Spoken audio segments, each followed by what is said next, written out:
Magandang gabi sa inyo mga boy. Welcome back ulit sa ating channel. At sa video ito, pag-uusapan natin ngayon ang tungkol dito sa pustahan ni na Junmar Fajardo at Kit Jimenez. Dahil nga, ayon nga doon sa post si Kit Jimenez, pag nanalo nga or nagkampiyon yung SMB, puputulin niya yung buhok at mismong si Junmar Fajardo pangaraw ang puputol sa buhok kung magcha-champion niya ang SMB.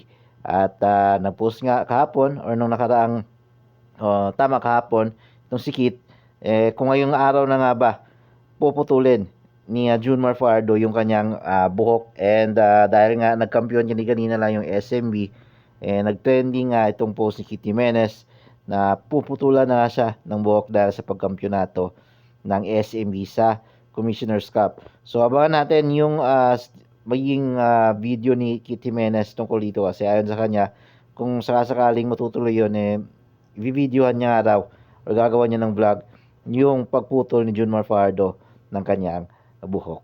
So yan yung dapat nating abangan mga bay sa page ni Kit Jimenez. Yun lang mga bay, maraming salamat sa panonood.